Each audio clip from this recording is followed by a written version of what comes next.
everybody out there in YouTube land, this is Will the Dragon Whisperer, back with another video for the channel. And in this video, I'm going to be showing you guys a DIY hide I just finished building. I'm super excited about it, and I've been wanting to learn for a while to build my own hides so I could design them for the specific animal and the size and space that I wanted to use them in. And I watched a lot of videos. This is one of the techniques, and I'm going to show you guys how I did it and the tips and tricks and different things I learned along the way and things I'll do different. So hope you guys learned a lot from it. Hope it helps you guys out in the future, and especially if you have large lizards or large snakes or retics, Burmese. I think this type of hide will work really well for you because it's big and heavy, and it's hard for the animal to move, and it creates a large space for them. So hope you guys enjoy the video, and I want to send a shout out to Johan Exotics. If you guys are not a subscriber to Johan's channel, please check it out. He's doing a lot of shorts right now, but the guy has amazing content, especially if you're into tarantulas and invertebrates and that type of thing. But the guy's an amazing guy, great personality. His videos are really good. They're really great edited, and they are super informative. So you guys need to go check out his channel. And he also does some gaming streams from time to time. They're really fun to watch. So you guys go give Johan a shout. Go check him out. But we're going to get straight into the video. Let's hit the road. Now, the first step to constructing the hide was building a sturdy framework to put the foam and concrete on.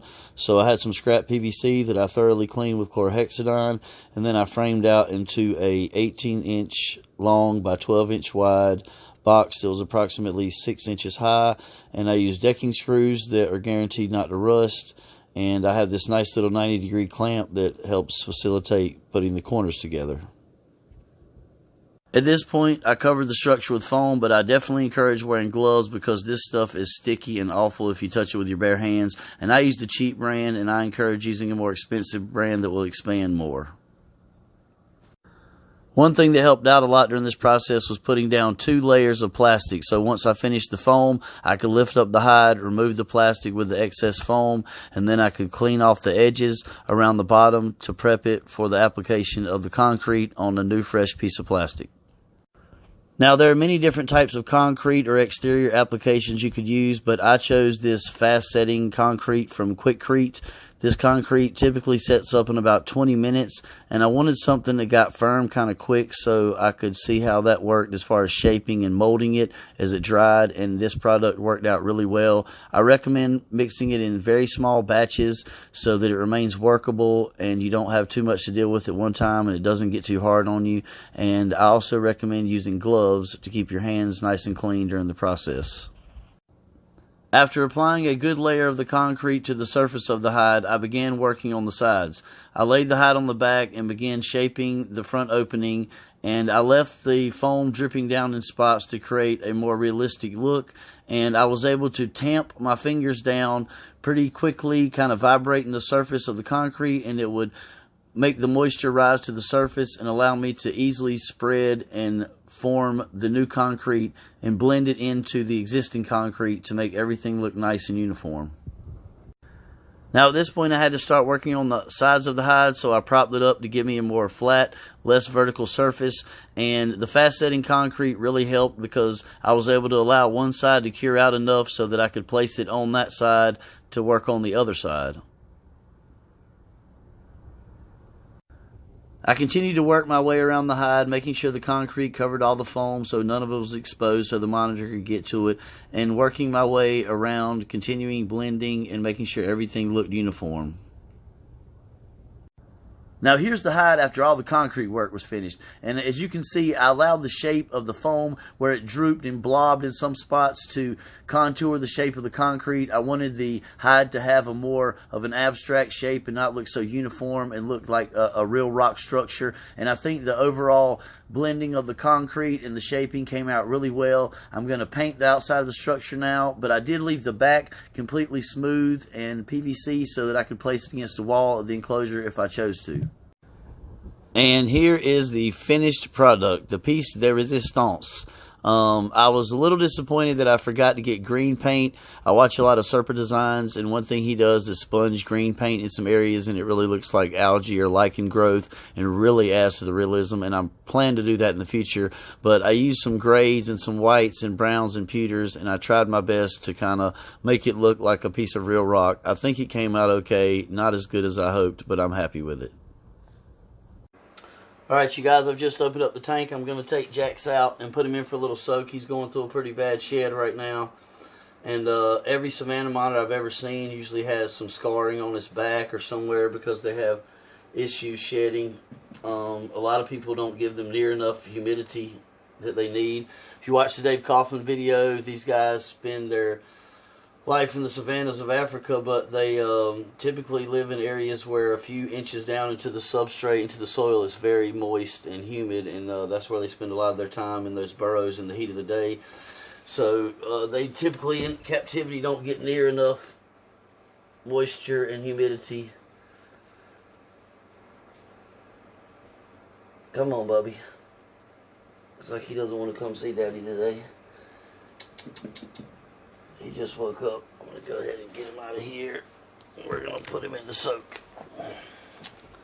He usually really likes swimming in the water. And if you guys haven't seen Savannah monitors, they can float. They kind of blow their body up and they can float. So they're excellent swimmers. And he'll actually go underwater and swim around in there just like a fish. They actually love to swim, and they're really, really, really good swimmers. So I've got enough water in there that he can actually go underwater, and he can actually swim around in there if he wants to. But as you can see, there's no real risk of them drowning because those guys are excellent swimmers, and they can float very, very well. And now, since we got him out in the soak, we're going to be pretty much gutting the enclosure here.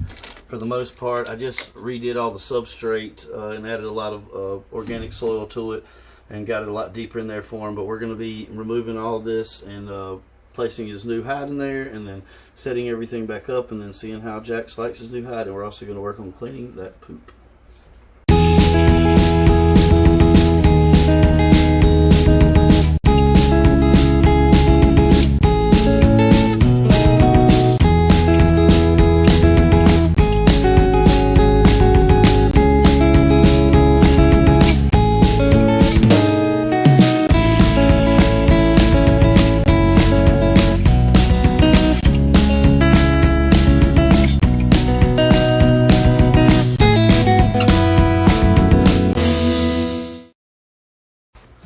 Now, okay, guys, I pretty much reset everything. I had to remove a few things from his tank, and I'm still not happy with the amount of foliage and greeneries in there. I'm definitely going to want to be adding some greenery to his tank, but I'm really happy with the way the hide looks. I think he's going to really like it.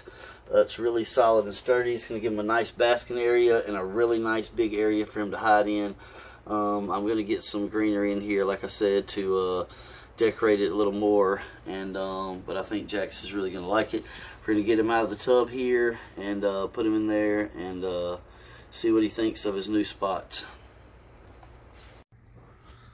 Okay, now you guys can see Jax is always pretty defensive right after I get him out of the soak. And this guy was such a handful. If you follow the channel, he was such a handful when I first got this guy. I mean, look at the way he's looking at me right now. See, he's about to get defensive, bow up. He's got that tail ready for a tail whip.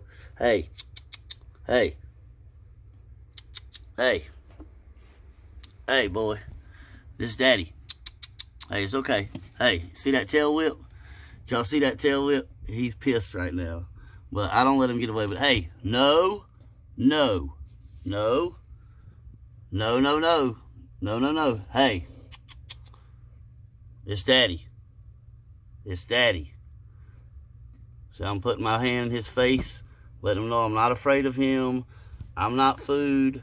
That behavior's not going to be tolerated. And now I'm rubbing him on his back. He's calming down. Yeah, that's my boy. He's not sure about the hide, though. He's definitely checking the hide out. See, he's defensive, but you cannot let him get away with that behavior. If I was to back out the enclosure and close the doors right there, he would think he won that battle, and the more battles they win, the more chances they think they can win the war. You can't let him win those battles.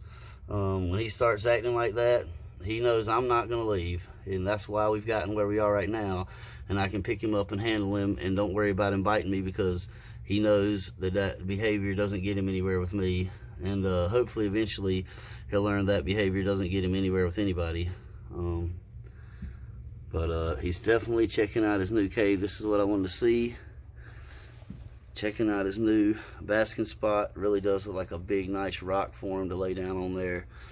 And really happy with the way the hide came out. It's so big and heavy. There's no way he's going to be able to move it around or get stuck underneath it or anything like that. He's just starting to take it in there and enjoy that warm spot. He's been in that water. Now I was going to get him in the warm spot. Hey, don't you do it. Yeah, it's your daddy. Calm down. That's my boy Jax. Good boy. See the tongue flicks? He's not huffing and puffing, breathing hard. This took a lot of work to get to this point. That's my buddy. Yeah, you like that new little hide? Now, when you spend a lot of time and energy working on something for your animal, this always makes it so worth it. It looks like he's really, really enjoying his little basking spot right there. And he's really enjoying his new hide. You know, it's important for us as keepers to remember that it's not important that our enclosures are decorated so that when people come over and look at them, they think they look cool, or that our enclosures make us happy. It's important that our enclosures are you know, set up for the proper husbandry and the proper enrichment and the proper life for our animals, and it makes them happy, not that it makes us and the people that come to look at them happy. That's not why we do enclosures the way we do them. It's for the animals, not for us, and not for the people that are coming to look at them. Okay, you guys, once again, this is Dragon Whisperer. Thank you guys so much for watching the video. If you didn't notice in the intro, I've got one of my miracle dragon babies here with me. Super excited about these three guys. They're thriving and doing amazing, so check those guys out on my channel. Hope to see you guys in the next video. Smash that like button, ring that notification bell so you'll know when I post. Hit me up on Instagram or in the comments section if you have any care questions about your animals or enclosures. And please check out Charhill Exotics on morphmarket.com. This is the Dragon Whisperer. See you guys in the next video. I'm out.